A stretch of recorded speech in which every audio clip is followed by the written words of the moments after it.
apa eh, eh, ekosistem yang ada di dalam laut dan menghasilkan oksigen, air, dan dalam kondisi anaerob itu bisa dirubah menjadi metan. Jadi mikroorganisme di dalam laut itu sebenarnya terlibat dalam yang namanya siklus karbon, siklus nitrogen, siklus sulfur, siklus besi, dan sebagainya. Dan ini pada akhirnya dia bersiklus dan kembali ke alam. Nah ini contohnya ada nitrous oxide, ini adalah gas rumah kaca yang sebenarnya berpengaruh terhadap apa pemanasan global juga begitu.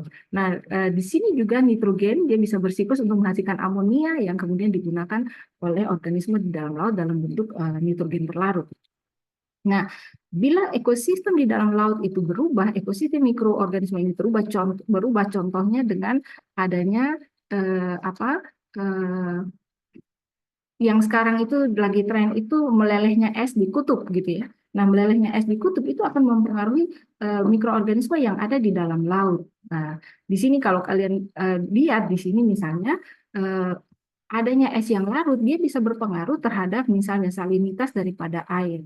Akibatnya mempengaruhi mikroorganisme yang ada di dalam laut. Apa pengaruhnya? Pengaruhnya adalah misalnya gas-gas metan itu bisa lebih banyak diproduksi. Nah, apa terjadi asidifikasi misalnya di dalam perairan. Lalu misalnya bisa terjadi pembentukan awan yang menghasilkan hujan asam. Nah, itu semua juga melibatkan mekanisme daripada komunitas yang ada di dalam laut. Nah, secara umum air laut itu memiliki kandungan mineral seperti ini, ya. Jadi kalau ada lihat misalnya ini ada klorin, sodium, magnesium, sulfur, kalsium dan komponen lain. Tapi sebenarnya kalau dilihat itu laut itu sebenarnya dia terbagi atas bagian-bagian, ya. Jadi ada yang disebut dengan apa? eh, epipelagik zone, zona epipelagik, ada zona mesopelagik, ada zona batipelagik, abisopelagik, dan hadapelagik. Nah, ini apa? Ini sebenarnya zona-zona laut yang dibagi berdasarkan kedalaman. Gitu. Nah, jadi ada kedalaman yang rendah, misalnya ini epipelagik ini hanya 0 sampai sekitar 200 meter, sedangkan zona mesopelagik itu antara 200 sampai 1000 meter.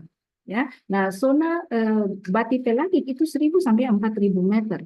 Zona abisopelagik itu 4000 sampai 6000 meter, sedangkan hadapelagik itu 6000 sampai 10 ribuan meter.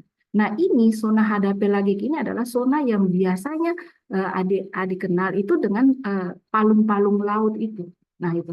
Nah, jadi Eh, kalau dilihat dari pembagian zona ini, bisa ditebak bahwa semua organisme yang hidup itu akan berbeda-beda. Kenapa? Karena organisme yang hidup itu dia punya kebutuhan tersendiri gitu misalnya. Jadi yang hidup di bagian atas itu biasanya adalah organisme-organisme yang bisa memanfaatkan cahaya matahari gitu ya. Tapi kalau misalnya pada hadapelagik itu organismenya makin hari makin sedikit. Kenapa? Karena keterbatasan nutrisi, keterbatasan oksigen, adanya pengaruh tekanan dan sebagainya. Itu di bagian dasar ya. Jadi di hadal pelagik ini walaupun sedikit, kalian masih menemukan yang ikan-ikan laut dalam yang namanya Abisobrotula galotea ya. Jadi itu ikan yang ada pada dasar laut. Nah, jadi kalian harus tahu juga bahwa laut itu tidak hanya satu lapisan, tapi dia berlapis-lapis begitu ya. Dan kalau di kalau diperhatikan itu eh, laut yang berbeda atau lingkungan yang berbeda itu dia punya faktor fisik yang berbeda, fisik kimia yang berbeda. Kalau tadi hadal pelagik itu adalah laut yang paling dalam, ya, laut yang paling dalam itu dia bisa untuk laut dalam saja itu untuk lingkungan yang berbeda-beda itu dia punya apa namanya ciri-ciri yang berbeda-beda.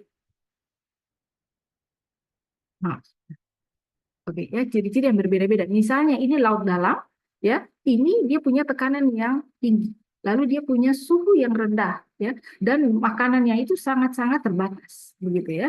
Nah, ini hydrothermal vent ini di dasar laut itu dia punya suhu yang tinggi, oksigen yang rendah, tidak ada cahaya, dan ada sulfit dan logam berat itu dalam jumlah yang sangat banyak. Dan salah satu yang berpengaruh juga di laut dalam itu adalah tekanan ya tekanan. Nah, Kalau diperhatikan, laut dalam ini sebenarnya dia memiliki faktor-faktor fisik kimia yang sebenarnya menekan pertumbuhan organisme lain, tapi memunculkan mikroba-mikroba yang potensial begitu. Kenapa potensial? Karena dia hidup pada lingkungan yang tidak biasa seperti itu, ya.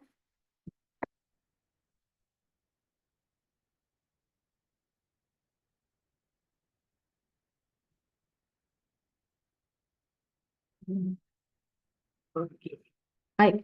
Nah, eh, kalau dibilang dia hidup pada lingkungan yang agak sulit, lingkungan dengan kondisi yang ekstrim, maka seringkali kita berpikir bahwa dia akan sulit dipelajari, akan sulit dipelajari. Nah, sekarang ada yang namanya omics. Apa itu omics?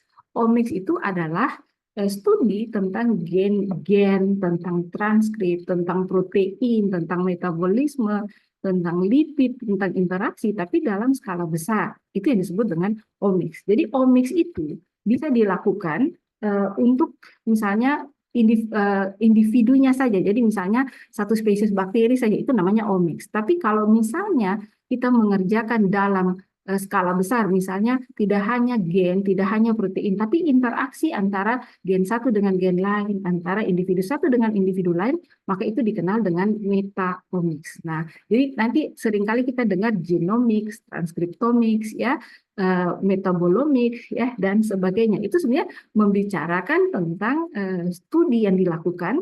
Itu seringkali bisa dilakukan, misalnya kalau itu bakteri, kita bisa melakukan tanpa harus mengkulturkan bakteri.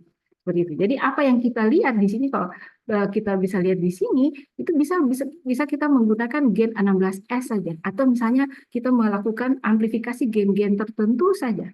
Jadi tidak harus menumbuhkan bakteri, tapi kita bisa melihat keberadaan bakteri itu dan gen-gen tertentu di dalam lingkungan itu untuk bisa mengeksplorasi potensi yang ada di situ, ya gitu.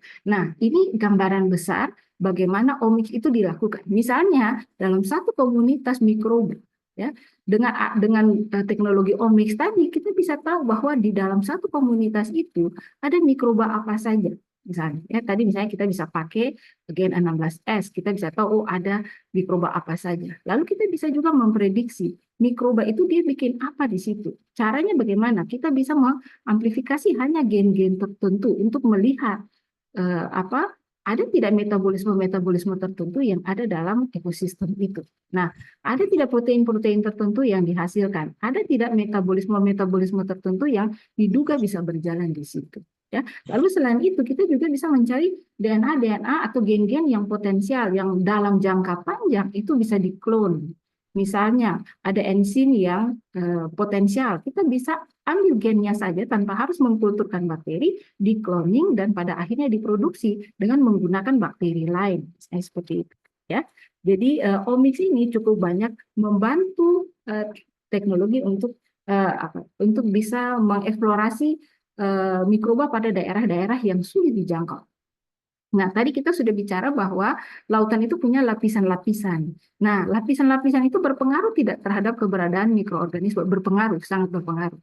Kalau kita lihat di data sini, ya ini data ini menggambarkan bahwa ada mikroba yang berbeda pada lapisan yang berbeda. Ya, misalnya ini pada mesopelagik, ini pada batipelagik, ya, ini abyssal dan sebagainya. Ya, nah ini kalau adik-adik lihat, ini contohnya ya, yang hijau ini adalah cyanobacter, ya, sedangkan yang kuning ini adalah bakteri dari kelompok alpha proteobacter yang bisa melakukan fotosintesis. Nah, kalau diperhatikan sebaran bakterinya, ini bagian lapisan atas ini lebih banyak didominasi oleh bakteri-bakteri yang bisa melakukan fotosintesis. Seperti itu ya. Tapi mulai misalnya bakteri SARS-324 itu baru mulai kelihatan itu pada kedalaman sekitar 147 meter ke bawah, gitu ya. Nah, makin ke bawah adik-adik perhatikan itu yang SAR-406 ya, ini bakteri yang berwarna merah ini, yang merah ini itu baru kelihatan setelah 6.000 meter ke bawah gitu ya, sekitar ribuan meter lah ke bawah. Nah, apa artinya? Artinya bahwa bakteri yang hidup itu sangat beragam bergantung pada kedalaman. Gitu. Jadi yang di atas ini kehidupannya itu masih bergantung pada fotosintesis, tapi ke bawah itu makin ke bawah itu fotosintesis itu makin tidak ada.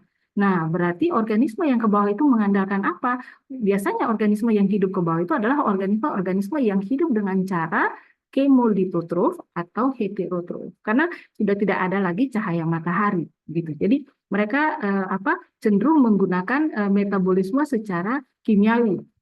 Nah, pertanyaannya ada tidak lapisan bakteri dari atas ke bawah? Ada. Ya, contohnya ini yang kuning ini masih ada sampai ke bawah, tapi dia makin menipis. Nah, cuma dia akan memiliki karakter yang berbeda dengan yang di permukaan. Jadi karakter yang berbeda kenapa? Karena di bawah, semakin dia ke bawah, dia akan menghadapi kondisi lingkungan yang makin berbeda. Misalnya dia akan menghadapi tekanan yang berbeda, kondisi yang lebih toksik misalnya, dan sebagainya. Ya, jadi sebaran ini dipelajari dengan menggunakan omics tadi. Jadi mereka menggunakan gen 16S rRNA untuk melihat sebaran bakteri-bakteri ini. Nah, ini pada Western Equatorial Pacific, ya, di lautan di Pasifik. Nah, ini juga dilakukan untuk melihat sebaran bakteri. Ini sebaran bakteri yang ada di Palung Mariana, Jepang. Nah, kalau dilihat di sini, mereka menemukan ada sekitar 30 ordo bakteri, ya, ordo bakteri yang berbeda yang masuk dalam kelompok Proteobacter, lalu ada juga Bacteroidetes. Lalu kalau ditemukan pula selain bakteri itu adalah komposisi organisme yang berasal dari kelompok Archaea. Archaea itu adalah kelompok yang prokariot juga, tapi dia berbeda dari bakteri karena dia cenderung hidup pada lingkungan yang cukup ekstrim. Nah, bisa dilihat di sini bahwa bakteri yang paling banyak ada dari kelompok bakteri itu adalah dari Proteobacter. Sedangkan kelompok yang paling banyak ada dari Archaea itu adalah ini bakteri-bakteri yang bisa melakukan metabolisme nitrogen seperti nitrosotenuis, ya, ini yang warna biru muda ini, ya, itu paling banyak ada di bagian bawah dari dasar laut. Jadi ini dilakukan pada Palung Laut Mariana di Jepang.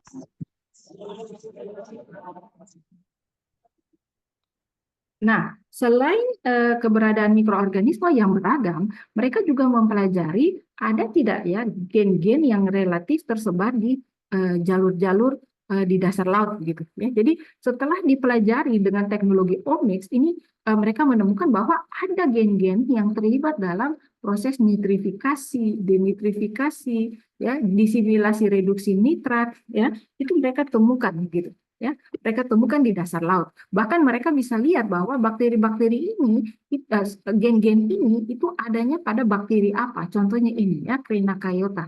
Ya, ini dari Archaea sebenarnya, ini dari kelompok Archaea. Nah, Archaea ini membawa gen-gen seperti ini yang terlibat di dalam metabolisme nitrogen. Ya, jadi mereka juga mempelajari gen-gen ini dengan tujuan apa? Sebenarnya mereka bisa menggambarkan bahwa nitrogen yang ada di dasar laut itu dia bersiklus, ya, dia melakukan metabolisme itu karena adanya keterlibatan mikroba-mikroba yang ada di dasar laut. Jadi metabolisme ini mungkin tidak dilakukan oleh satu bakteri, tapi dia bisa dilakukan oleh bakteri-bakteri yang berbeda, tapi dia bersiklus begitu. Jadi keberadaan satu bakteri itu akan sangat bergantung juga pada bakteri yang lain. Nah, ini untuk metabolisme nitrogen. Metabolisme yang lain juga yang diperhatikan adalah misalnya sulfit. Ya, kenapa sulfit? Ya, karena di dasar laut itu biasanya banyak gas-gas yang cukup berbahaya gitu ya. Nah, ini termasuk yang bisa dimetabolisme di dasar laut. Oleh siapa? Oleh bakteri-bakteri yang ini ya. Jadi ini. Jadi ada Actinobacteria, Chloroflexi, ya, Firmicutes itu. Nah, lihat di sini. Mereka bisa mendeteksi adanya gen-gen seperti gen-gen pengoksidasi sulfur, untuk asimilasi sulfat, ya, untuk reduksi sulfat dan sebagainya. Dan mereka menduga bahwa metabolisme yang terjadi itu ada karena keberadaan gen-gen ini. Ya, jadi bersiklus di dasar laut itu karena adanya gen-gen yang dihasilkan oleh mikroorganisme. Nah, yang ada pada mikroorganisme. Nah, ini juga untuk mereka melihat keberadaan jalur-jalur metabolisme. Jadi mereka melihat misalnya ada jalur-jalur misalnya seperti TCA, terus ada jalur-jalur hidroksi untuk membentuk hidroksi propionat dan hidroksibutirat, ya, yang dilakukan oleh organisme-organisme di bawah laut. Nah, bagaimana cara mereka mengetahui bahwa jalur itu ada? Itu mereka mendeteksi enzim-enzim kunci yang dihasilkan oleh mikroba dengan terdeteksinya gen-gen yang dihasilkan. Gen-gen yang dihasilkan. Nah, ini adalah mikroba-mikroba yang eh, ada di dasar laut yang bisa melakukan jalur-jalur metabolisme seperti itu. Nah, setelah mereka melakukan itu, mereka bisa membuat gambaran metabolisme potensial dengan melakukan metagenome assembled genomes. Jadi itu metagenome assembled genomes itu mereka merangkai hasil-hasil tadi, itu lalu mereka memprediksi bahwa misalnya ini ada 3 bakteri yang bisa terlibat dalam metabolisme di dasar laut. Ya, ini yang digambarkan adalah metabolisme ini saja. Ya. Jadi ada Pseudomonas yang punya TCA, tapi disebut sebagai RTCA, reverse TCA. Jadi ini siklus TCA terbalik begitu ya. Nah, bakteri ini bisa menjalankan jalur metabolisme ini, tapi dia juga bisa melakukan reduksi nitrat ya, reduksi nitrat misalnya. Nah ini ya. Nah, dia juga tidak berdiri sendiri, tapi dia juga bergantung pada kelompok Archaea yang ada dalam kelompok nitrospinase ya dan nitrospiralis ya. Jadi ini. Nah, nitrospiralis ini bahkan dia bisa melakukan metabolisme, dia ambil CO2-nya dan dia rubah jadi 3-hidroksipropionat dan 4-hidroksibutirat yang pada waktunya ini akan dirombak, misalnya dia akan bisa dirubah jadi asetil koenzim A sehingga dia bisa masuk untuk membentuk jalur metabolisme bagi kehidupan di bawah laut. Nah, di sini terlihat bahwa uh, jalur metabolisme di dasar laut itu bisa beragam karena keterlibatan mikroorganisme yang berbeda.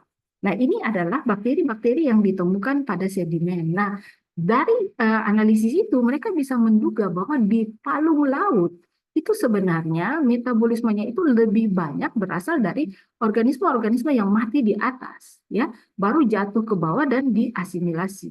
Nah, mengapa begitu? Karena sebenarnya di bawah ini sudah tidak ada lagi proses fotosintesis, sangat minim. Gitu. Karena cahaya yang masuk ke sini itu hanya kurang dari 1%. Nah, sehingga jalur-jalur metabolisme inilah yang berjalan untuk menghasilkan energi. Ya, seperti adik-adik tahu misalnya nitrifikasi, dan nitrifikasi itu sebenarnya ada hubungannya dengan bakteri itu menghasilkan energi. Ya, jadi ada hubungannya dengan misalnya penghasilan elektron untuk menghasilkan energi yang masuk pada rantai transport elektron seperti itu ya. Nah, ini jalur-jalur yang bisa berjalan untuk jadi saling mendukung untuk bisa menghasilkan energi dan bisa juga melakukan mineralisasi misalnya. Jadi bakteri-bakteri yang hidup di dasar laut ini cenderung bersifat heterotrofik ya, kemotrofik ya. Jadi dia bisa memetabolisme nitrogen, sulfur, hidrogen yang berada dalam kondisi yang berlimpah di dasar laut.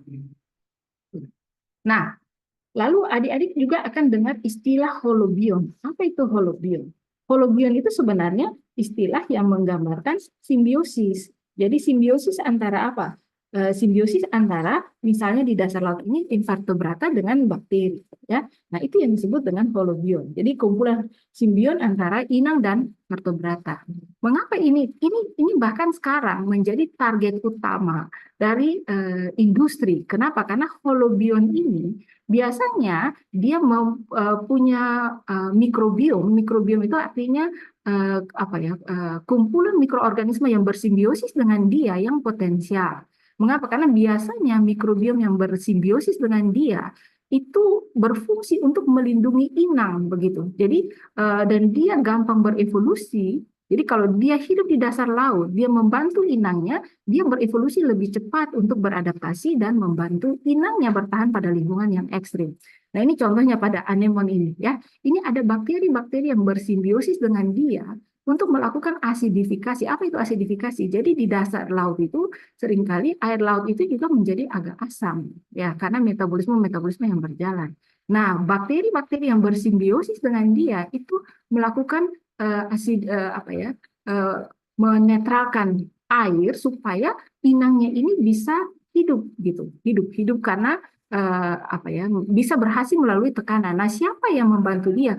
Sebenarnya yang membantu dia adalah simbionnya dia, itu bakteri ya. Nah, ini contohnya bakteri dari kelompok Gamma Proteobacter, Epsilon Proteobacter, Firmicutes ya, dan sebagainya. Nah, kalau pada kepiting ini itu ada bakteri-bakteri yang ternyata bisa menghasilkan enzim-enzim untuk reparasi DNA, gitu ya. Nah, kenapa begitu? Karena lingkungan-lingkungan ini memungkinkan mutasi yang besar, gitu. Nah, mikroba-mikroba yang bersimbiosis itu membantu dia untuk bertahan terhadap lingkungan supaya kalau ada kerusakan DNA dia bisa memperbaiki, misalnya seperti itu. Ya, begitu juga dengan yang di simbion di bagian bawah ini ya sama itu dia lebih cenderung menjaga inangnya itu dari asidifikasi.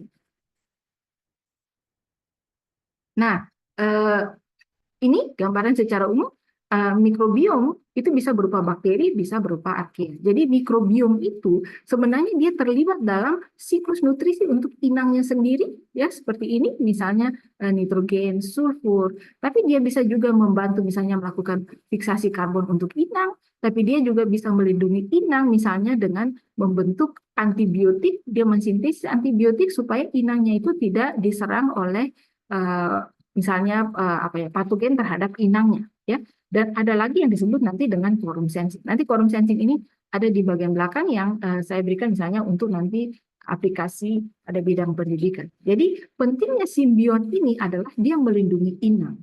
Tapi karena karakternya dia yang bisa bertahan terhadap tekanan lingkungan dan bisa menyelamatkan inang lewat berbagai metabolit sekunder yang dihasilkan, maka dia seringkali menjadi target utama industri itu mencari bakteri-bakteri potensial. Nah, apa itu bioprospecting?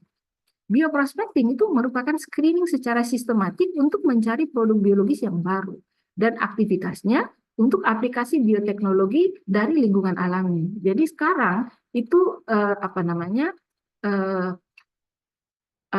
orang berusaha mencari produk-produk baru itu yang alami. Kenapa tidak yang sintetis? Karena satu sisi kalau sintesis itu ada dampaknya, misalnya cemaran, ya, biaya yang lebih besar. Ya, ini memang pada awalnya agak besar, tapi dalam jangka panjang itu menjadi lebih murah. Kenapa? Karena kalau kita menggunakan bakteri, produksi itu bisa lebih cepat. Nah, ini adalah contoh spesies-spesies baru yang ditemukan dari dasar laut. Ya, ini. Nah, ini, ya. Jadi ini ada banyak sekali penelitian yang menemukan spesies-spesies baru yang potensial yang berasal dari uh, dasar laut, gitu ya. Jadi adik-adik bisa lihat. Jadi masih sangat banyak yang bisa dipelajari. Nah, sebelum kita melakukan bioprospeksi, tentunya kita harus menentukan lokasi yang penting. Mengapa perlu menentukan lokasi yang penting? Supaya pekerjaan itu tidak sia-sia dan kita bisa mendapatkan hasil yang cukup tinggi. Nah, biasanya ya yang dicari itu adalah mikroorganisme dengan potensi yang besar dan punya punya kemampuan yang tidak biasa. Nah, itu biasanya didapat pada dasar laut, gitu ya. Jadi mikroorganisme yang potensial itu biasanya ada di dasar laut.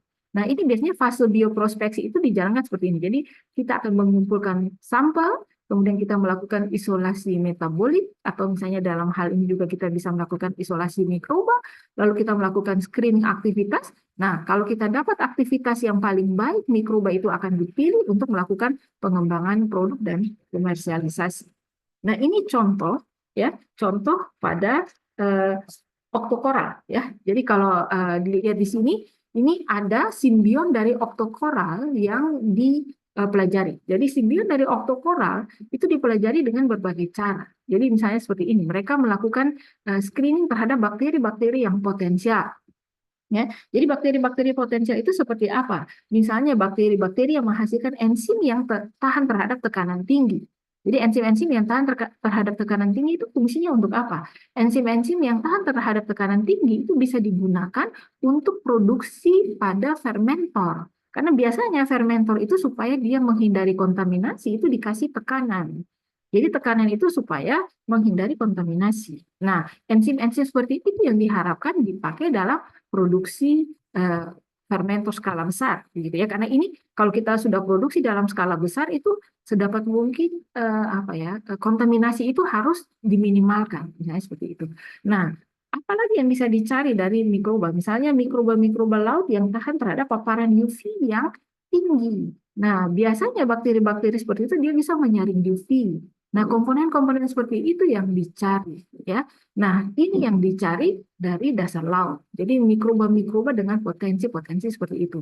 Nah, biasanya yang terkultur itu mereka akan pakai untuk produksi dalam skala besar. Mereka cari apa ya, senyawa-senyawa yang baru dan mereka produksi dalam skala besar.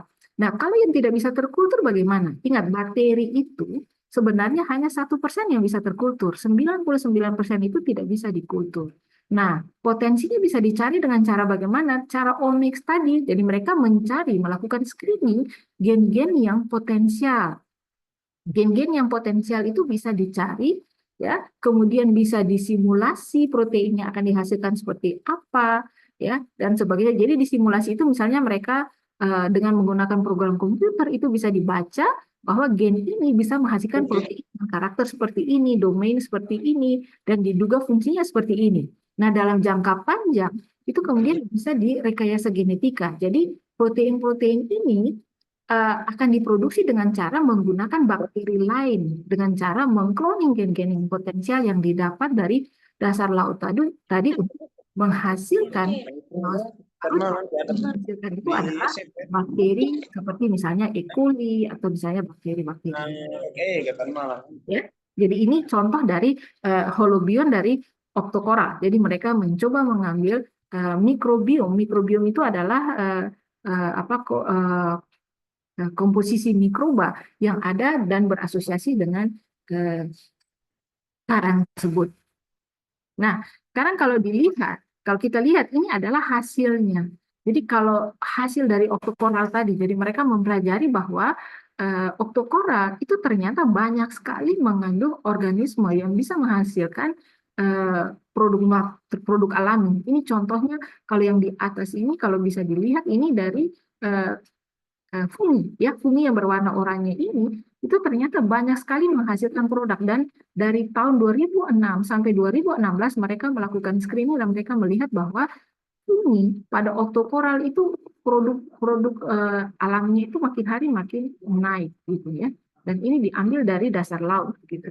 Nah, ini apa total produk alaminya yang ini ya, yang oranye ini, tapi bisa dilihat di sini bahwa yang berkontribusi paling banyak terhadap produk alami ini adalah mikroorganisme, ya. Jadi di sini bisa lihat bahwa ada alga, ada invertebrata, tapi yang paling banyak menghasilkan produk alami ini adalah mikroba, ya, seperti ini.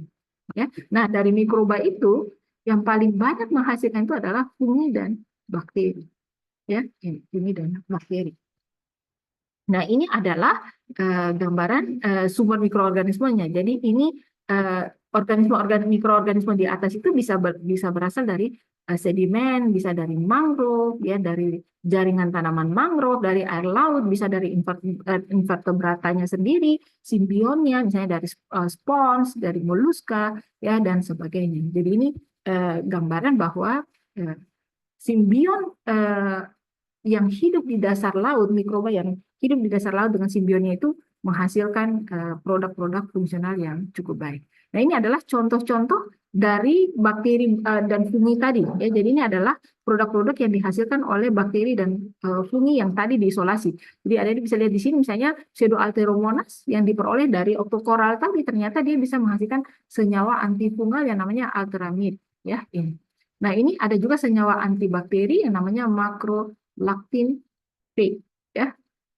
Lalu aquabamisin A dari Vibrio, ini adalah bakteri laut. Lalu ini Streptochlorid type dari Streptomyces. Ini dia berfungsi sebagai anti kanker. Nah, senyawa-senyawa seperti ini itu banyak dihasilkan oleh simbion mikroba di dasar laut, karena itu tadi fungsinya sebenarnya adalah dia melindungi inangnya, tapi ternyata punya potensi-potensi yang bisa dimanfaatkan seperti itu. Nah, bukan cuma ini saja, tapi ini banyak sekali ya yang diperoleh dari oktokoral tadi. Jadi ada senyawa antibakteri, ya, anti kanker, antiviral, ya, ini antifolin, ya, dan sebagainya. Jadi ini banyak sekali produk-produk yang bisa diperoleh dari simbion yang hidup dengan oktokoral tadi, ya, seperti itu. Nah, ini apa? Ini menggambarkan bahwa dari hasil metagenomnya itu ternyata masih sangat banyak yang gen-gen yang masih belum bisa dipelajari dengan masih punya peluang untuk dipelajari, begitu ya. Jadi lihat di sini, ini berbagai aksesi dari sekuen DNA yang dipelajari. Ini ada 15 genom ini ya yang dipelajari ini ya, octocoral itu ternyata masih banyak lagi open reading frame. Open reading frame itu artinya gen-gen yang belum teridentifikasi dengan baik, belum tahu fungsinya seperti itu ya. Jadi lihat di sini dari berbagai macam sumber itu ternyata masih banyak juga yang belum bisa dipelajari lebih detail. Jadi masih membuka peluang bahwa ada banyak gen-gen yang masih dipelajari yang bisa memberikan maksudnya masih punya potensi untuk dipelajari untuk menghasilkan produk-produk yang baru. Nah, ini adalah produk-produk lain yang bisa ditemukan juga pada laut, misalnya ini untuk obat-obatan dan farmakologi, misalnya anti-inflamatori ini bisa diperoleh dari alga diatom, ya, anti kanker ini juga dari diatom, dan mikroalga, antimikroba ini dari bakteri Nocardiopsis disophyllin, ya, seperti ini. Nah, ini nutracetika, ya, ini contohnya asam lemak, ya, picosanit. Lalu yang misalnya berhubungan dengan nutrisi, protein untuk suplemen misalnya, ini bisa berasal dari lobster ya. Lalu untuk pertanian misalnya bakteri pemfiksasi nitrogen, lalu untuk bahan bakar misalnya untuk produksi lipid, lalu untuk kosmetik dan industri-industri lain misalnya untuk enzim dan sebagainya. Ya, jadi sumber utamanya kalau dilihat di sini semua itu berasal dari laut. Ya, nah ini contohnya adalah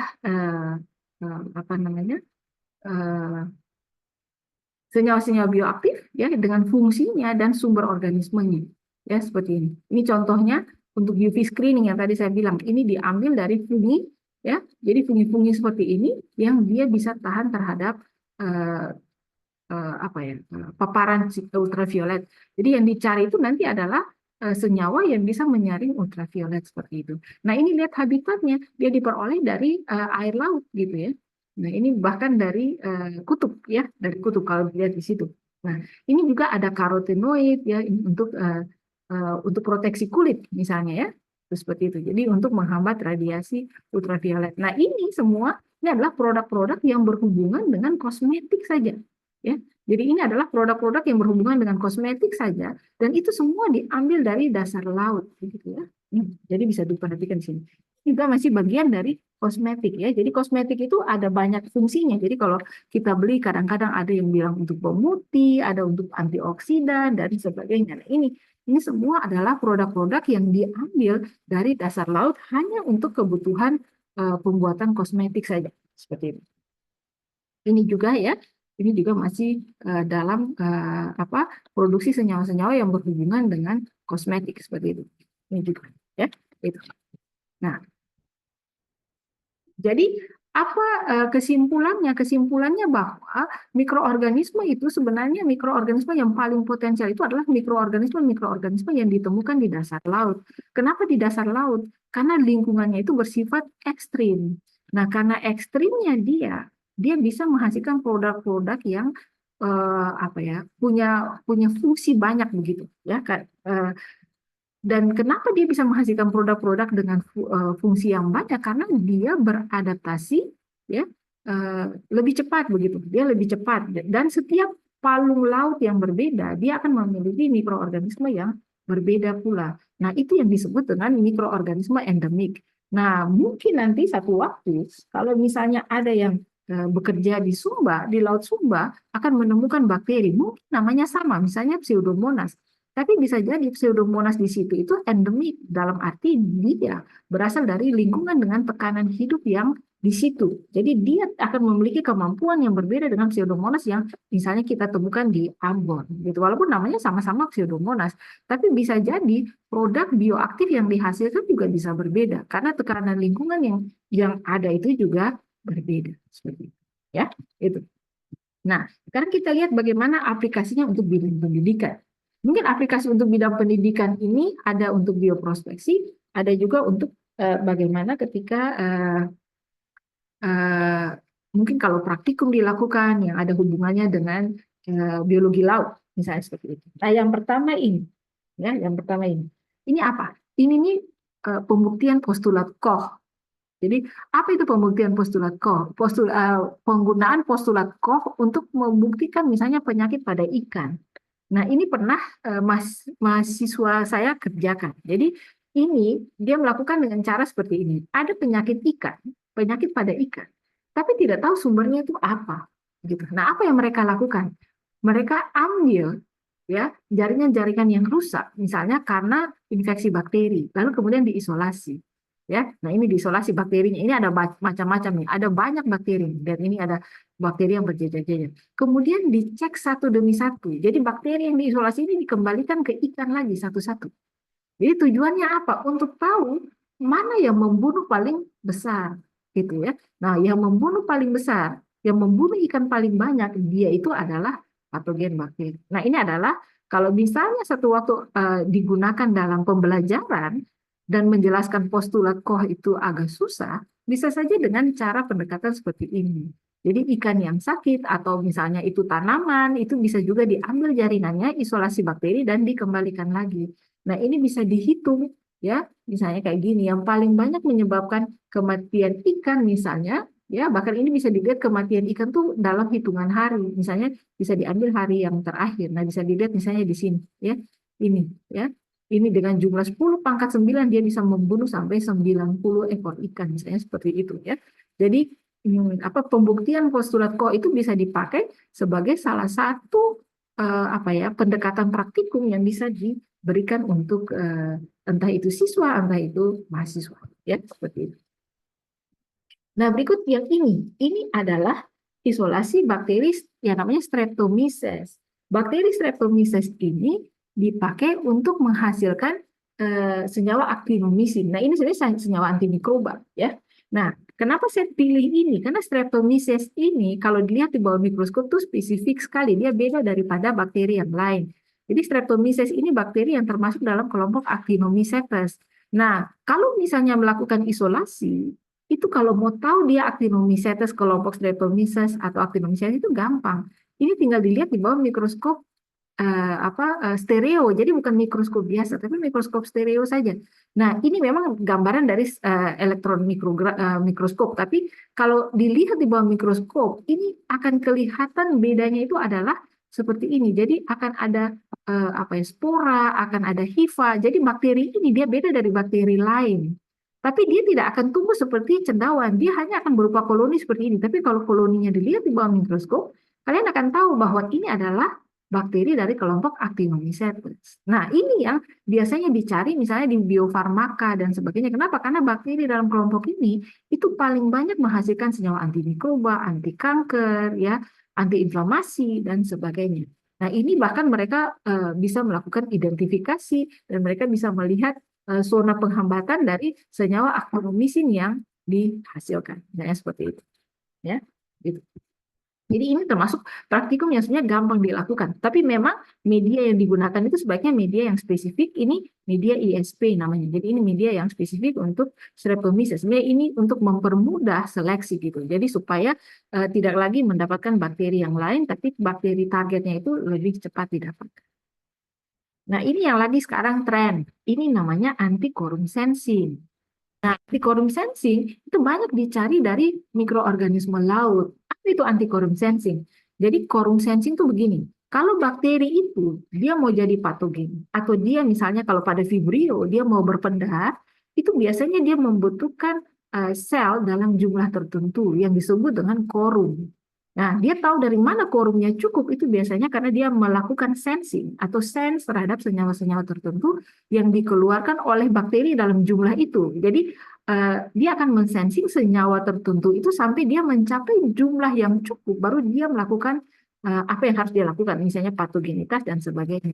Nah, ini yang sekarang pendekatan yang paling banyak dilakukan. Jadi pengobatan itu untuk membunuh bakteri, orang sudah tidak lagi pakai misalnya antibiotik, karena antibiotik itu kasusnya menimbulkan resistensi. Nah, sekarang orang mencoba mengontrol lewat anti-quorum sensing. Nah, anti-quorum sensing ini paling gampang bisa dilakukan praktikum. Memang harus ada bakteri ini, Chromobacterium violaceum ini ya. Jadi Chromobacterium violaceum ini adalah bakteri yang berwarna ungu. Nah, dia bisa dipakai sebagai indikator bakteri kita itu menghasilkan senyawa anti-quorum sensing atau tidak. Kenapa? Karena biasanya bakteri ini kalau dia mewarna ungu itu ada senyawa yang akan eh, senyawa quorum sensing yang akan dideteksi oleh bakteri ini sehingga dia bisa menghasilkan pigmen warna ungu. Nah, kalau anti quorum sensingnya dihambat, maka pigmen yang warna ungu itu akan berubah jadi putih. Nah, zona putihnya ini bisa diukur, begitu. Nah, jadi kalau misalnya praktikumnya itu dia misalnya melakukan screening untuk mencari anti quorum sensing, itu tinggal menggunakan bakteri violaceum saja. Lalu misalnya ini, ya kita buat umuran, lalu uh, senyawa yang kita dapat itu kita masukkan saja ke sumuran ini. Nah, media ini sudah digores dengan Chromobacterium violaceum. Nanti akan kelihatan kalau misalnya dia menghasilkan senyawa anti quorum sensing, maka akan diperoleh zona putih seperti ini. Ya, seperti ini. Nah, ini adalah pendekatan-pendekatan yang mungkin bisa dilakukan untuk praktikum, untuk menjelaskan ke siswa atau ke mahasiswa bagaimana potensi-potensi mikroba laut itu bisa dicari dengan cara-cara yang sederhana, ya.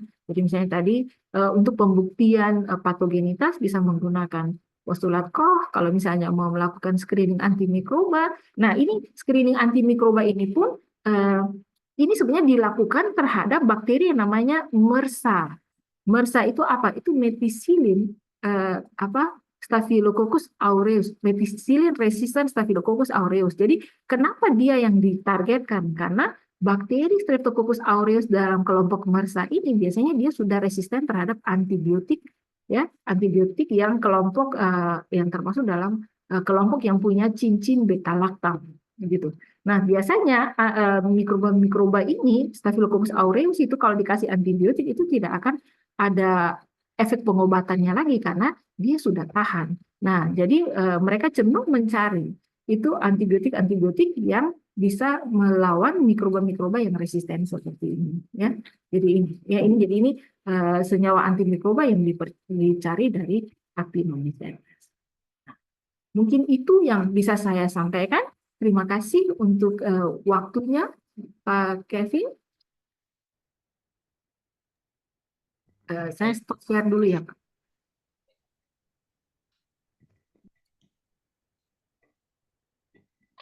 izin Bu, apakah sudah selesai Bu?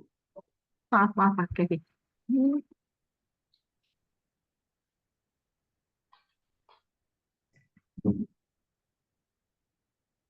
Ah, maaf, Pak. Saya harus stop share.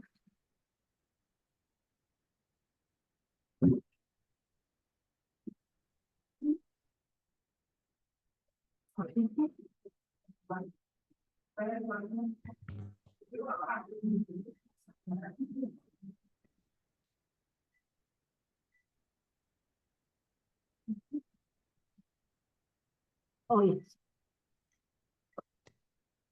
baik. Oke, sudah. Oke, baik. Terima kasih Pak Kevin. Mungkin itu yang bisa saya sampaikan.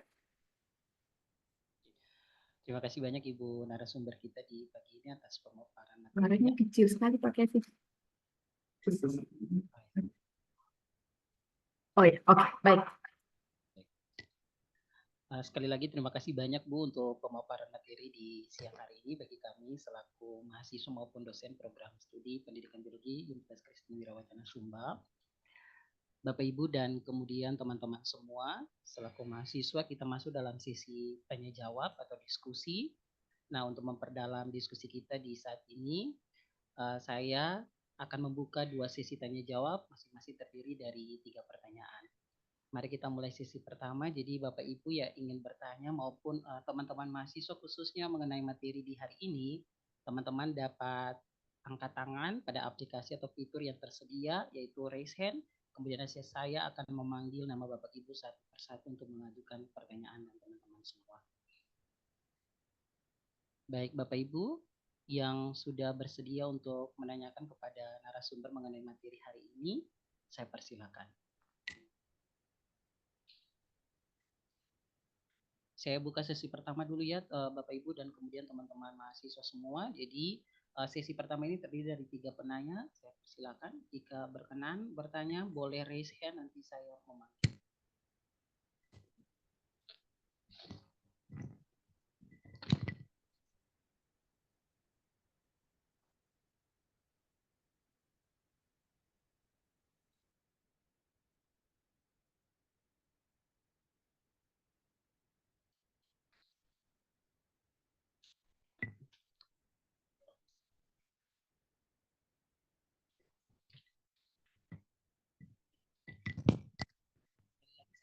Saya persilakan buat teman-teman mahasiswa dan Bapak Ibu dosen untuk bertanya kepada narasumber kita mungkin mengenai materi yang tadi dibahas atau dipaparkan oleh narasumber kita.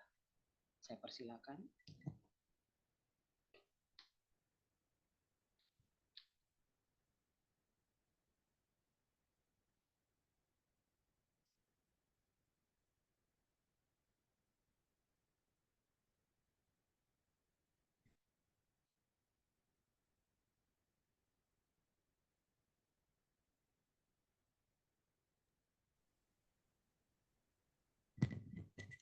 Teman-teman mahasiswa, apakah ada pertanyaan? Saya persilakan.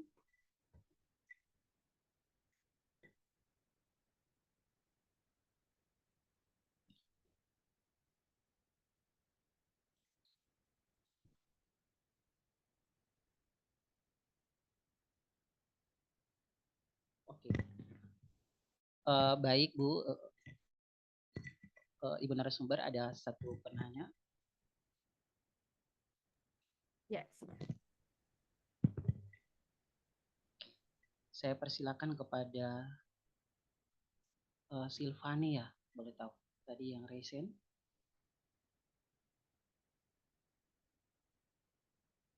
Oke, saya persilakan kepada Silvani untuk bertanya kepada narasumber kita.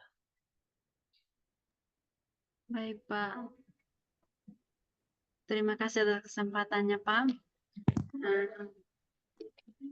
Ini mungkin saya mau bertanya nih terkait pada komunitas dari mikroba tadi. Nah, ini komunitas mikroba itu kan kumpulan dari berbagai jenis mikroorganisme yang hidup dalam ini satu lingkungan.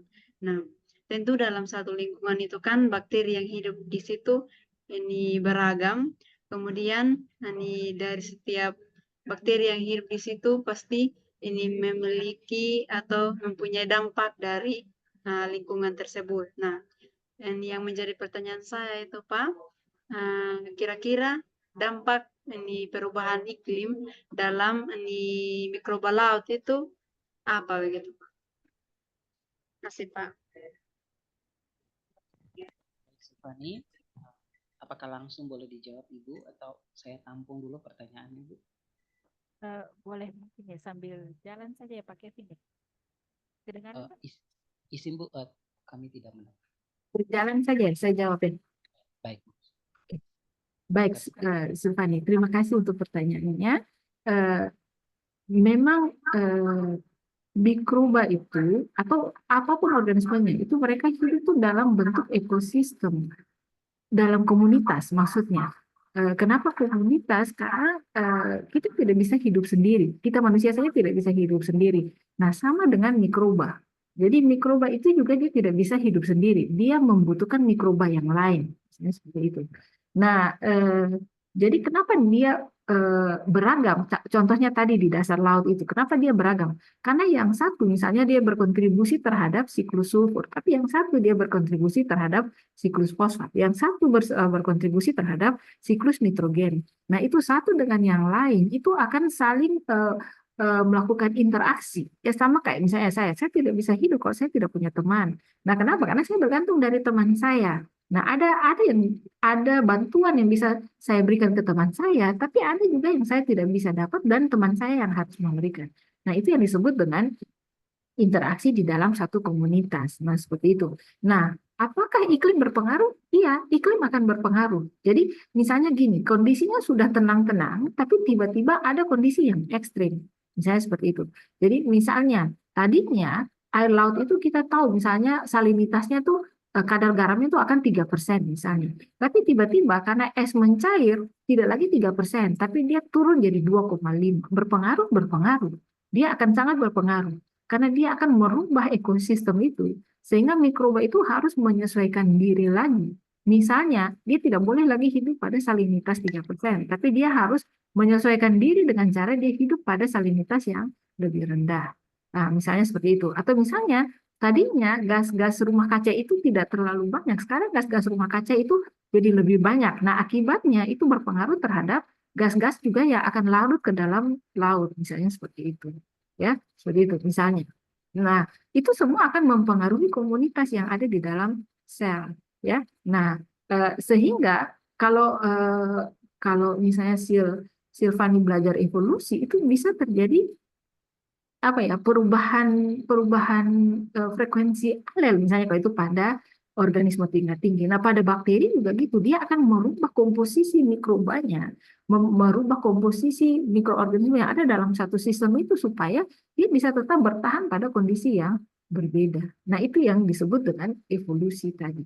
Ya, jadi perubahan lingkungan itu akan sangat berpengaruh terhadap komposisi komunitas yang ada. Seperti itu. Mungkin itu pakai yang bisa saya jawab. Baik Bu, terima kasih. Tirfani, bagaimana? Tirfani, bagaimana apa yang disampaikan oleh Bu? Baik Bu, terima kasih Bu. Baik, Tirfani, baik Ibu narasumber. Selanjutnya saya berikan kesempatan kepada teman-teman dan Bapak Ibu dosen untuk bertanya.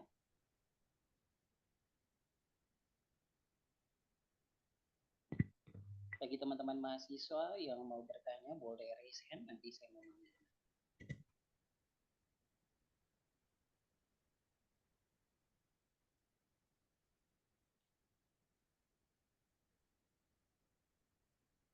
Kalau bicara omics ya, karena omics itu mungkin belum banyak dikerjakan oleh kita di Indonesia Timur. Jadi apa itu omics? Omics itu tuh sebenarnya begini, kita mempelajari mikroorganisme, tapi tidak perlu dikulturkan. Mengapa begitu? Karena biasanya, bukan biasanya, dari pengalaman orang tuh mempelajari bahwa mikroba yang bisa dikulturkan itu hanya 1%. 90% itu tidak bisa dikulturkan. Nah, bagaimana yang 99 dipelajari itu lewat omics-omics itu. Salah satunya contohnya adalah yang biasa sering dengar dengan metagenomics. Nah, apa itu metagenomics? Contohnya, dulu saya bekerja dengan tempe, ya, atau saya bekerja dengan nata de coco. Nah, nata de coco itu lingkungannya cukup ekstrim. Kenapa? Karena pH-nya itu 3. Jadi biasanya untuk mengkulturkan bakteri dalam kondisi ekstrim gitu di atas petri itu susah. Nah, caranya bagaimana? Saya mempelajari mikroorganisme yang ada dalam lingkungan itu dengan cara saya amplifikasi saja gen-gen yang bisa menunjukkan mikroba-mikroba apa saja yang ada di situ. Misalnya yang saya pakai adalah gen 16S rRNA. Nah, nanti dari gen-gen itu saya bisa identifikasi bahwa oh ternyata yang ada dalam lingkungan ini ada bakteri ini, dan ini. Oke, nah berarti saya selanjutnya bisa cari kenapa bakteri ini harus ada. Ada mekanisme apa ya, jalur rantai makanan seperti apa yang bisa ada dengan adanya mikroba-mikroba seperti ini. Nah itu sama kayak tadi di dasar laut. Jadi orang bisa mempelajari bahwa di dasar laut itu paling banyak metabolisme yang berhubungan dengan nitrogen, sulfur, misalnya seperti itu, ya, fosfat. Karena memang senyawa-senyawa itu yang paling dominan ada di dasar, karena sudah tidak ada lagi hasil-hasil fotosintesis di situ. Ya, jadi mereka hanya menerima organisme-organisme yang mati dari atas, mereka melakukan metabolisme, tapi dampaknya adalah itu komponen-komponen yang beracun itu justru ada di lingkungan itu. Nah, supaya mereka bisa survive, ya mereka harus bisa memetabolisme komponen-komponen yang beracun itu. Seperti itu. Ya, mungkin itu gambaran.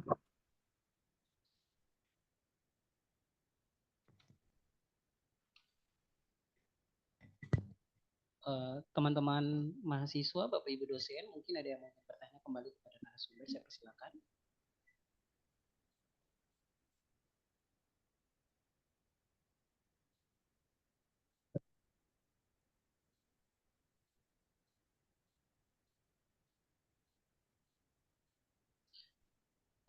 Baik Bu, sambil menunggu mahasiswa dan Bapak Ibu dosen bertanya, mungkin saya juga ingin bertanya, boleh ya Bu?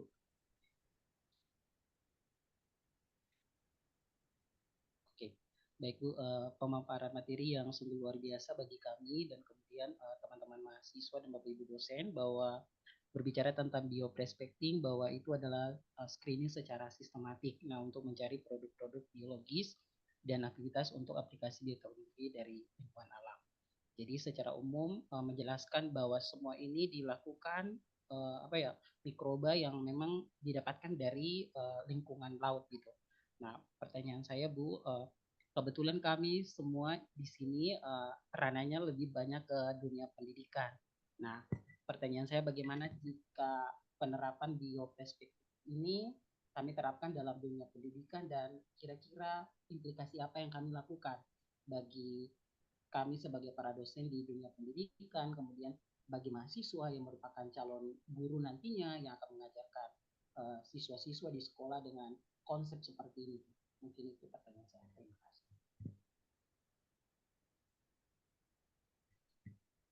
Mungkin yang pertama saya bisa jawab itu begini. Yang bisa dipakai dalam bidang pendidikan itu yang pertama bahwa kita bisa menjelaskan juga ke siswa bahwa bakteri itu tidak selalu berkonotasi patogen, misalnya begitu. Jadi dia bukan patogen, bahkan dia punya potensi yang besar. Jadi yang bisa ditekankan di situ karena konotasi siswa pada umumnya kalau bilang bakteri itu pasti penyakit begitu. Nah, kita bisa menjelaskan bahwa memang itu ada yang menyebabkan penyakit, tapi ada juga yang bisa menghasilkan produk-produk fungsional, misalnya obat-obatan. Seperti itu. Nah, memperkenalkannya bagaimana? Ya, memperkenalkannya kalau paling sederhana bisa seperti ini. Kita menggunakan media yang namanya seawater complex. Jadi seawater complex itu media yang hanya isinya air laut, peton, misalnya seperti itu, ya. Jadi fungsinya untuk menumbuhkan bakteri-bakteri dari laut. Nah, supaya misalnya siswa bisa melihat bahwa ini loh ada bakteri-bakteri yang bisa ditemukan dari air laut. Nah, bisa juga dengan melakukan praktikum, misalnya dicoba dari air laut, dari pasir laut, misalnya, atau dari karang yang digerus, kemudian ditumbuhkan, misalnya seperti itu. Jadi mereka bisa melihat bahwa eh, mikroba itu tidak hanya di tanah, tapi ada di laut juga, misalnya seperti itu. Bahkan pada laut yang berbeda kedalaman itu mikrobanya bisa bisa bisa bervariasi, misalnya seperti itu gitu. Nah, kalau untuk penelitian tadi seperti tadi Pak, saya misalnya tadi ada ada potensi anti anti-quorum sensing yang bisa diamati, misalnya antimikroba. Kalau misalnya mau bekerja dengan anti kanker bisa juga, Pak. Tapi masalahnya biasanya kita harus pakai sel-sel kanker ya, sel-sel HeLa misalnya seperti itu. Nah, uji-ujinya memang agak lebih kompleks begitu, misalnya seperti itu. Begitu, Pak. Baik Bu, terima kasih jawabannya sungguh luar biasa bagi kami. Nah, Bu, ada pertanyaan yang disampaikan dalam kolom chat dari mahasiswa atas nama Elizabeth Sardi AT, mahasiswa angkatan 2024. Saya izin bertanya, apa langkah-langkah konkret yang dilakukan untuk memastikan mikroba laut yang kita gunakan tidak mengganggu keseimbangan ekosistem laut? Nah, ini pertanyaannya, Bu. Terima kasih. Saya persilakan. Kalau ini saya tangkapnya gini, apakah maksudnya kalau kita ambil tidak mengurangi dia di lingkungannya? Atau yang kedua, bisa jadi kalau dia ada di lingkungan itu tidak mengganggu keseimbangan, bisa juga seperti itu ya. Nah, kalau yang pertama saya jawab, apakah diambil dia mengganggu keseimbangan atau tidak? Nah, yang jelas mikroba itu tidak satu. Nah, kalau misalnya adik-adik lihat di Petri yang disebut koloni itu bukan satu bakteri, tapi ribuan, gitu ya, ribuan. Jadi ambil satu itu sebenarnya tidak berdampak untuk merusak ekosistem itu. Dia banyak gitu, misalnya dia. Jadi kalau kita ambil sebenarnya tidak mengganggu ekosistem, gitu. Jadi bukan seperti kayak misalnya kalau tanaman kita ambil bisa jadi dia punah karena berkurang, begitu ya. Jadi bakteri itu kelebihannya karena dia kecil, dia tumbuh dalam jangka waktu yang cepat. Nah itu ya. Nah, kalau yang satu lagi, apakah kalau dia di lingkungan, bagaimana mengatur dia? Ya itu tadi, sebenarnya kita tidak perlu mengatur dia. Di lingkungan, dia akan otomatis beradaptasi dengan kondisi lingkungan, begitu. Jadi kalau lingkungan itu berubah, dia akan merubah dirinya. Nah, semakin kecil organisme itu sebenarnya dia makin cepat mengalami yang namanya evolusi. Ya, contohnya kayak COVID kemarin, kan dengan waktu yang cepat kita akan menemukan varian COVID yang berbeda-beda, varian virus yang berbeda-beda. Karena memang makin kecil organisme itu sistem koreksinya tuh makin rendah begitu ya dibandingkan organisme yang ada pada tingkat tinggi. Jadi sebenarnya di lingkungan dia akan punya kemampuan untuk langsung beradaptasi. Tapi kalau misalnya kita ambil pun sebenarnya itu tidak mengurangi juga dia di lingkungan. Kecuali memang misalnya kita merusak simbiosis. Misalnya simbiosisnya rusak karena misalnya ya kita mengambil koralnya secara overdosis ya mungkin itu dia bisa merusak adaptasi di lingkungan. Misalnya seperti itu. Baik Bu, Silvani, apakah sudah mengerti yang disampaikan oleh Ibu narasumber? Oh, sorry Elizabeth. Oke, baik. Nah, bagi teman-teman kemudian Bapak Ibu dosen, apakah memang ada pertanyaan lagi? Saya persilakan untuk menanyakan langsung kepada Ibu narasumber kita.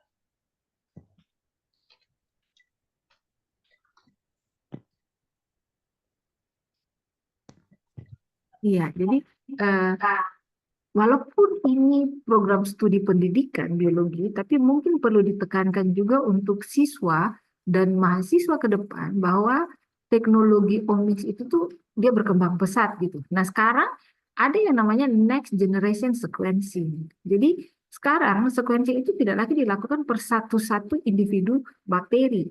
Dia bisa dilakukan untuk total komunitas.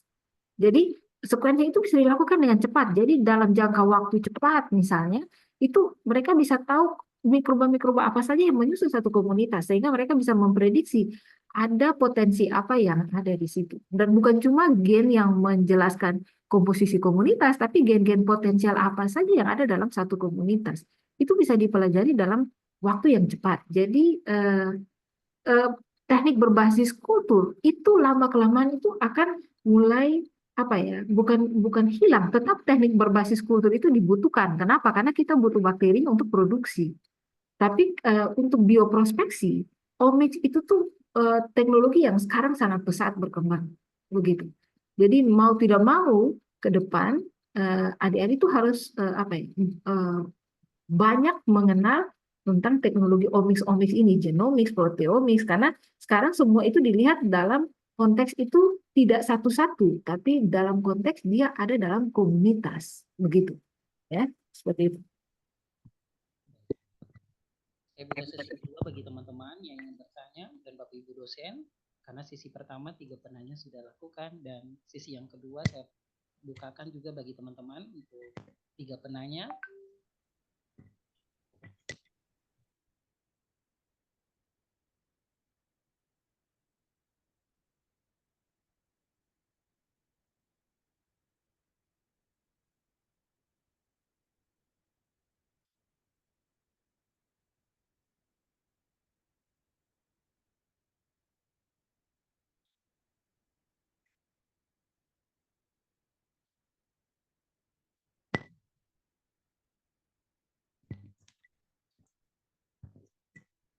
Sekali lagi untuk teman-teman mahasiswa dan Bapak Ibu dosen, apakah ada pertanyaan? Saya persilakan.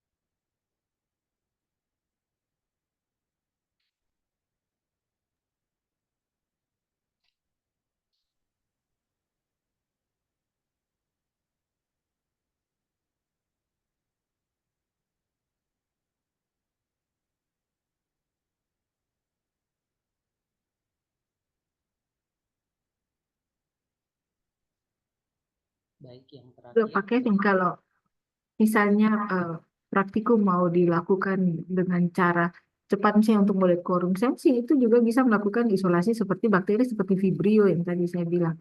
Vibrio itu juga Kalau diisolasi untuk tahu dia itu Vibrio atau tidak itu sebenarnya gampang dengan cara diamati pada ruang gelap. Kalau misalnya itu Vibrio yang bisa menghasilkan protein yang berpendar, itu dia akan berpendar di dalam gelap. Mungkin itu juga bisa dipakai untuk misalnya aplikasi pendidikan untuk penelitian-penelitian atau apa ya, praktikum-praktikum yang sederhana.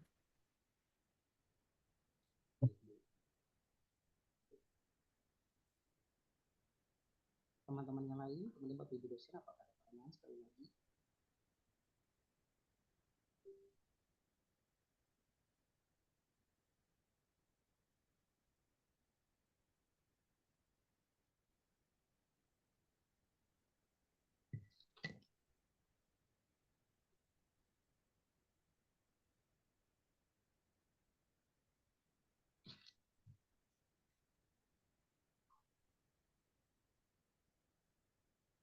Jika memang tidak ada pertanyaan lagi, Bu, apakah memang kita melanjutkan saja, Bu?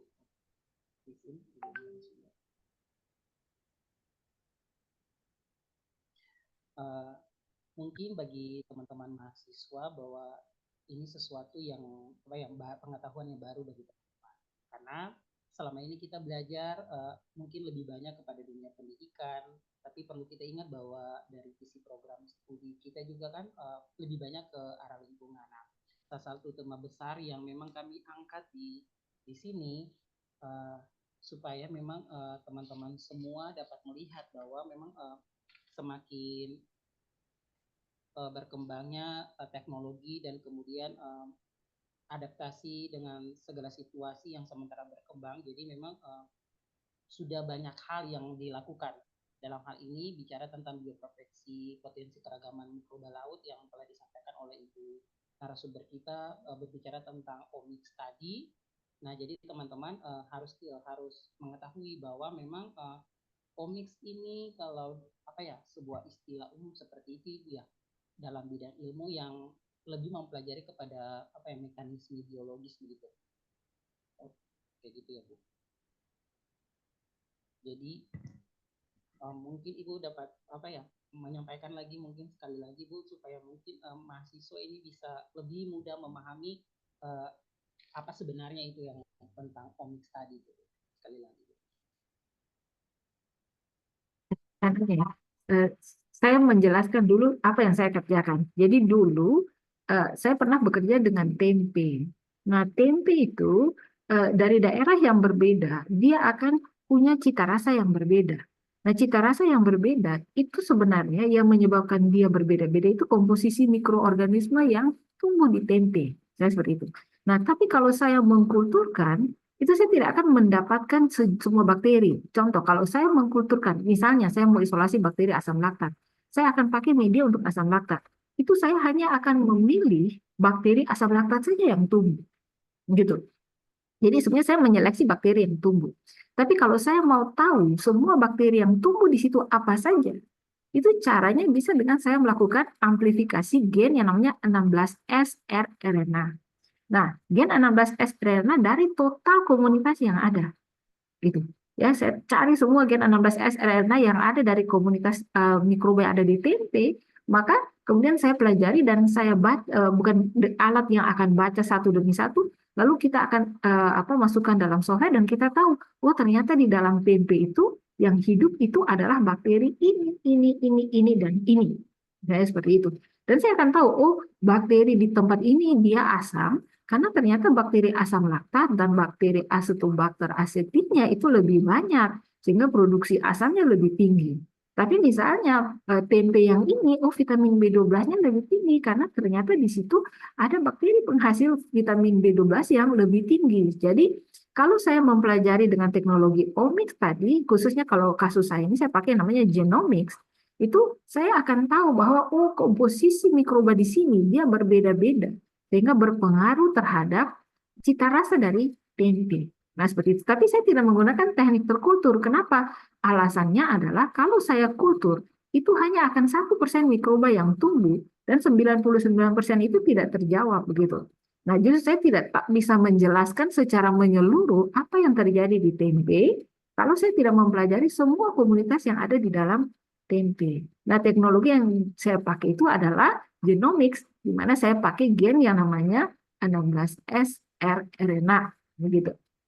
Jadi saya kalau tadi dari apa yang tadi gambaran diagramnya itu saya hanya mengidentifikasi bakteri-bakteri apa saja yang ada di situ dan cendawan-cendawan apa saja di situ. Dan berdasarkan gambaran itu saya bisa tahu, oh, tempe ini cita rasanya seperti ini karena mikroba ini tuh ada di situ.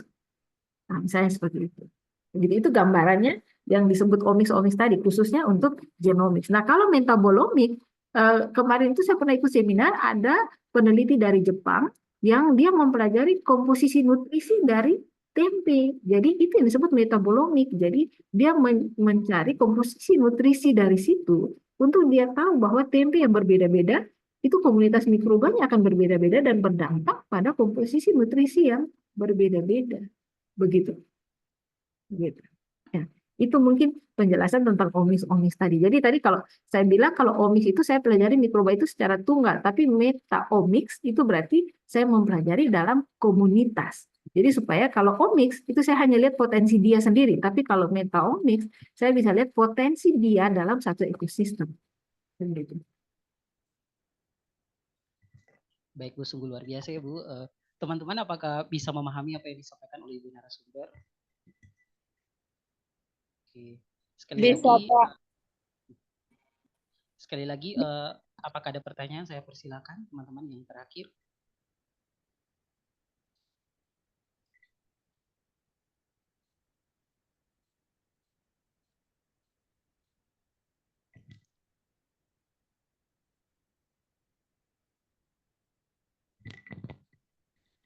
Kayaknya tidak lagi adalah pertanyaan, tapi saya sangat berharap bahwa apa yang disampaikan Ibu narasumber bahwa ini sesuatu hal yang baru bagi kami. Walaupun memang pada basicnya bahwa kita orang pendidikan, tapi hal-hal substansial konsep seperti ini perlu kita memahami. Karena memang kita selalu selalu dekat dengan alam, jadi memang bukan hanya kita pelajari dunia pendidikan, tapi dari yang kita ketahui ini kita dapat terapkan bagi anak-anak didik kita nanti ketika kita menjadi guru nantinya. Oke, baik teman-teman semua dan Bapak Ibu para dosen dan kemudian Ibu narasumber kita di saat ini, kesimpulan materi ini menekankan bahwa kita perlu memahami tentang potensi keragaman mikroba laut. Kita juga perlu berkontribusi dalam pengembangan ilmu pengetahuan dan teknologi yang pada hakikatnya akan berdampak positif bagi kehidupan manusia dan lingkungan. Nah, semoga informasi yang telah disampaikan dapat menjadi motivasi bagi kita semua untuk lebih mengeksplor lagi, kemudian mempelajari lagi tentang bioproteksi mikroba laut dalam hal menjaga keanekaragaman hayati laut di sekitar kita. Nah, itu merupakan materi kita di saat ini yang disampaikan oleh Ibu narasumber. Nah, pada kesempatan yang sangat berbahagia ini, kami dari program studi pendidikan biologi selaku para dosen dan seluruh mahasiswa mengucapkan banyak terima kasih kepada Ibu narasumber yang telah meluangkan waktunya untuk memberikan materi yang sungguh luar biasa dari Ambon kepada kami di Sumba, sehingga kami dapat memahami, mengerti tentang materi yang disampaikan. Kemudian dari saat ini juga kami berkesempatan memberikan sertifikat bagi Ibu selaku narasumber yang sudah begitu luar biasa memberikan wawasan kemudian materi kepada kami dan telah dibagikan bagi khususnya teman-teman mahasiswa yang merupakan calon guru di Pulau Sumba dan di Provinsi NTT Kupang. Nah, izin ya Bu, kami menampilkan sertifikat bagi Ibu selaku narasumber.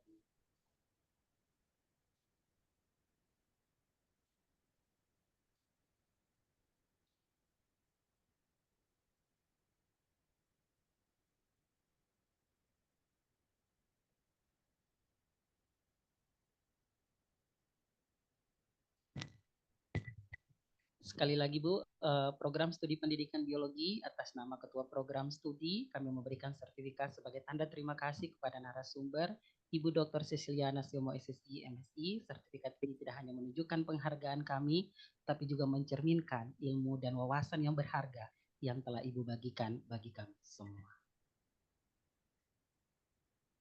Terima kasih Pak Kevin. Saya juga mengucapkan terima kasih. Saya sudah dipercaya sebagai narasumber pada kegiatan kuliah umum ini.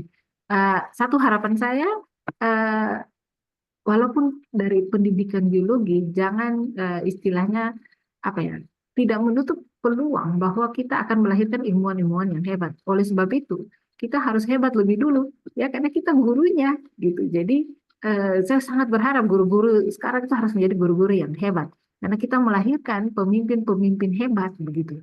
Nah, saya yakin, yakin-yakinnya apa ya, Indonesia Timur itu tidak akan pernah kalah, gitu. Indonesia Tengah Timur itu kita tidak akan kalah. Kita akan punya tenaga-tenaga yang hebat, yang akan mendidik orang-orang yang hebat, sehingga banyak ilmuwan hebat akan lahir dari wilayah-wilayah kita. Jadi tidak usah takut, tidak usah merasa kurang dan sebagainya. Eh, kita punya potensi yang sama dengan eh, orang lain di tempat lain. Begitu. Terima kasih Pak Kevin untuk eh, sertifikat yang diberikan. Terima kasih juga untuk program studi pendidikan biologi. Terima kasih. Terima kasih banyak Ibu narasumber Ibu Susiana. Terima kasih Bu untuk closing statement yang sangat luar biasa dan inspiratif bagi kami semua. Semoga teman-teman mahasiswa, Bapak Ibu dosen, dan kami semua yang hadir dalam kuliah umum di saat ini merasa terinspirasi dan mendapat banyak ilmu dari pemaparan dan diskusi di hari ini. Bapak Ibu yang kami hormati dan seluruh mahasiswa, kita telah sampai di penghujung acara kuliah umum di hari ini. Sebelum menutup perjumpaan kita di hari ini, ada pantun yang ingin saya sampaikan buat Bapak Ibu semua. Bagi Bapak Ibu boleh dan teman-teman semua boleh mengatakan cakep jika saya mengatakan ke pantun ini. Burung nuri terbang ke kota. Cakep. Jahan pohon nuri. Cakep. Kuliah umum telah usai digelar. Universitas Kristen Wirawacana Sumba, kampus kebanggaan kita. Sebelum menutup perjumpaan kita di kepada Ibu Ketua Program Studi, sekali lagi mohon maaf Ibu untuk menyampaikan beberapa hal penting mungkin untuk kepada Ibu narasumber dan teman-teman mahasiswa semua. Baik, terima kasih Pak Kevin. Apakah suara saya bisa terdengar jelas, Ibu? Terdengar Ya. dengan jelas. Iya, terdengar jelas. Iya. Oke, ya. Baik, terima kasih Bu Cecilia untuk materinya yang menurut saya itu sangat luar biasa ya, menambah pengetahuan baru buat kami di sini di program studi pendidikan biologi Unkriswina, dan juga untuk adik-adik mahasiswa yang sudah mengikuti perkuliahan ini dengan baik ya, karena materi yang Ibu sampaikan itu juga mungkin cocok dengan lingkungan kami yang di sini, karena Pulau Sumba ini dikelilingi oleh lautan, jadi mungkin akan banyak sekali keberagaman mikroba laut yang mungkin selama ini belum pernah dieksplor lebih jauh, tapi mungkin dengan materi yang Ibu sampaikan itu nanti akan membuat kami untuk dapat mengeksplor lagi berbagai kekayaan alam khususnya yang ada di laut untuk dapat ini kan lebih baik lagi.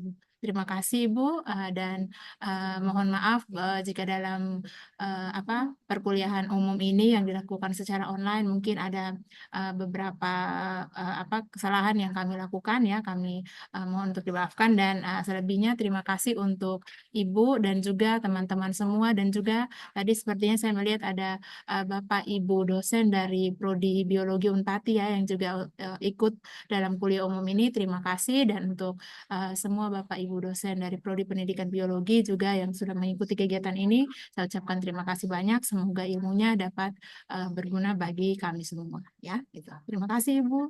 Terima Ya, kasih. saya kembalikan ke Pak Kevin. Silakan Pak. Ya, terima kasih banyak Ibu Ketua Program Studi. Nah, sebelum berakhir seluruh rangkaian kuliah umum yang diselenggarakan oleh Program Studi Pendidikan Biologi Universitas Kristen Wirawacana Sumba, marilah kita tutup acara ini dengan doa. Saya mengundang Silvani Dama Tahawu yang berkenan untuk memimpin kita di dalam doa di saat ini. Pak Kevin, ini apakah sudah foto bareng tadi? Belum Bu, nanti selesai doa. Oh ya, setelah doa. Oh ya, baik Baik Pak. Pak. Terima kasih Bu. Terima kasih sebenarnya.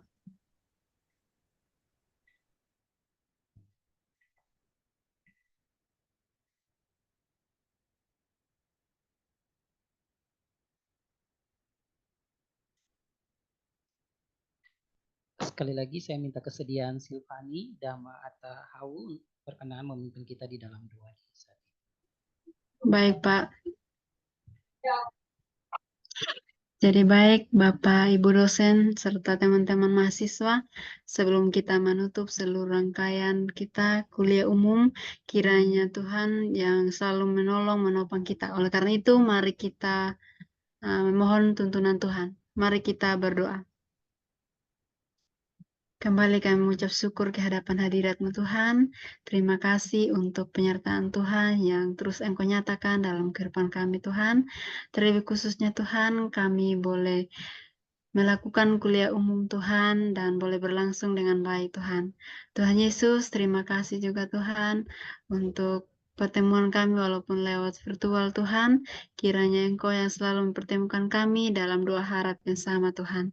Tuhan Yesus, kami berdoa Tuhan untuk Ibu narasumber dari Patimura Tuhan, Ibu Dr. Cecilia. Kiranya Tuhan Engkau yang memberkati seluruh tanggung jawabnya Tuhan. Engkau yang memberkati setiap pekerjaannya Tuhan. Dan mari Engkau melihat, Engkau yang selalu menolong, menopang Tuhan. Bapa dalam surga, di sisa hari hidupnya Tuhan bersama keluarga, dimanapun ia berada, kiranya Engkau yang memberkati. Bapa dalam surga, juga kami sebagai dosen yang sebagai mahasiswa Tuhan, kiranya Engkau yang memberkati kami Tuhan, berkati setiap usaha kami Tuhan, dalam tugas tanggung jawab kami Tuhan, baik kami sebagai mahasiswa dan juga kami sebagai dosen Tuhan. Tuhan Yesus, selalu kami panjatkan syukur ke hadapan-Mu Tuhan untuk pertemuan ini Tuhan, untuk materi yang telah disampaikan Tuhan. Semoga boleh bermanfaat bagi kami Tuhan, terlebih khususnya kami di kampus Universitas Sumba Tuhan. Tuhan Yesus, ampuni akan setiap salah dan dosa kami Tuhan yang kami perbuat Tuhan setiap saat dan ketika, baik sadar maupun tidak sadar Tuhan. Tuhan Yesus, ini doa kami. Hanya dalam nama Yesus kami berdoa dan kami mengucap syukur kepada Bapa di surga. Haleluya, amin. Terima kasih Kasih, banyak Pak. Silvani yang sudah kita dalam doa. Sama-sama, Pak. Bapak Ibu para dosen, Ibu Kaprodi dan kemudian Ibu narasumber kita. Sebelum kita menutup acara ini, mari kita abadikan momen ini dalam sesi foto bersama. Kami mohon kepada seluruh hadirin untuk mengaktifkan kamera dan bersiap untuk berpose. Sekali lagi Bapak Ibu dan kemudian teman-teman mahasiswa untuk mengaktifkan kamera dan bersiap untuk berpose. Karena di sini roomnya ada 2, jadi teman-teman semuanya siap. Dalam hitungan 3, 2, 1, saya langsung ambil gambarnya. 3, 2, 1.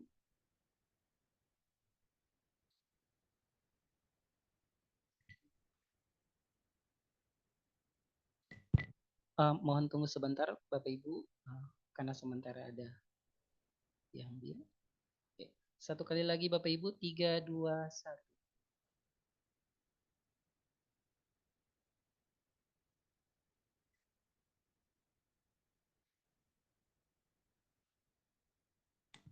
1. Sekali lagi untuk yang di room 2, mohon maaf Bapak Ibu dan Ibu narasumber, Ibu Kaprodi. 1 yang di room yang kedua, 1, 2, 3.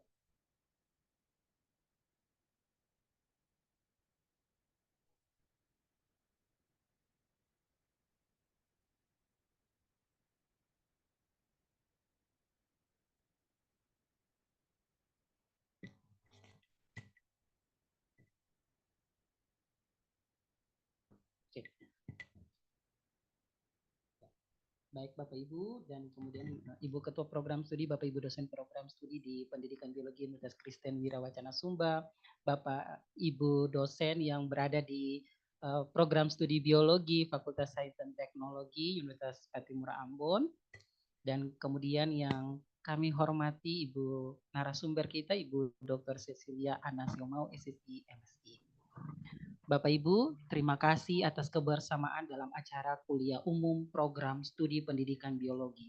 Universitas Kristen Wirawacana Sumba. Semoga materi yang disampaikan hari ini dapat memberikan manfaat dan inspirasi bagi kita semua.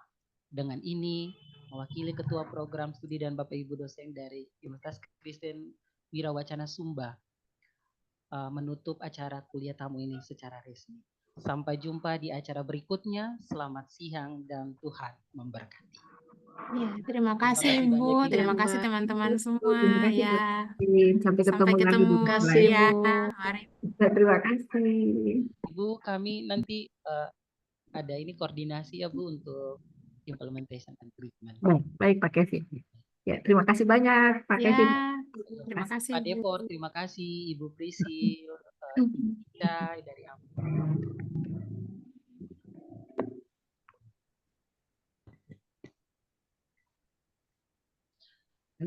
sekali lagi bagi teman-teman semua, Bapak Ibu dosen, mungkin ada link absensi yang telah kami bagikan di room chat. Nanti Bapak Ibu boleh mengisinya, nanti sertifikat akan kami bagikan bagi Bapak Ibu. Terima kasih Bapak Ibu. Oke, Pak Kevin, izin pamit. Boleh Bu. Terima kasih banyak Ibu. Terima kasih, Pak Kevin.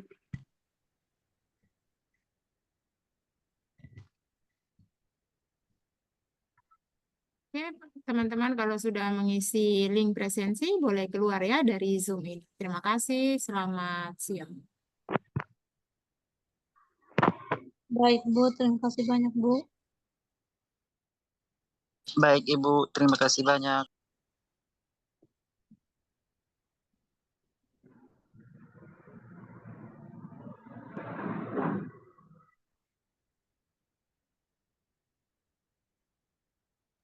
Izin live dari Zoom, Pak. Boleh. Izin, Pak, bisa minta ulang link presensinya, Pak. Terima kasih. Baik.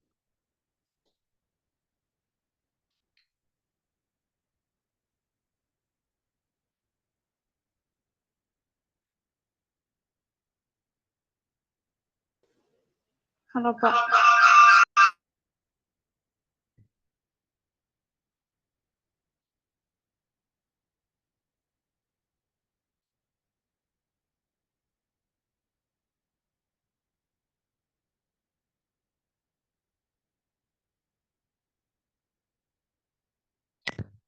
Lagi bagi teman-teman mahasiswa yang sementara aktif di room Zoom ini, bahwa absensinya akan berakhir di pukul 12.00 WITA. Jadi teman-teman harap supaya segera mengisi absensi ini. Terima kasih.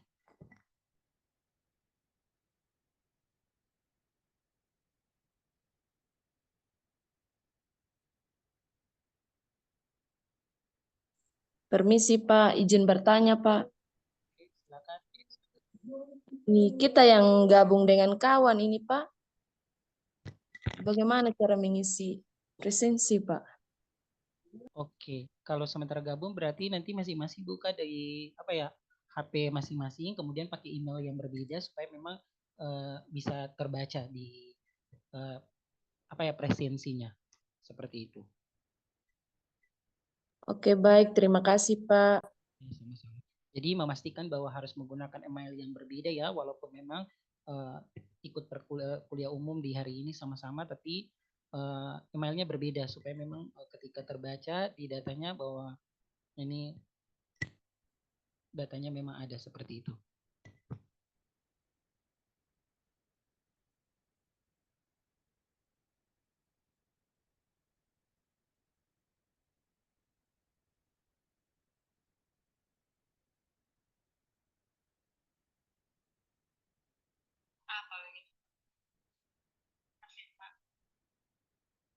Dalam di mikrobalaut itu Diliput bilang Ilpani program dulu digigit.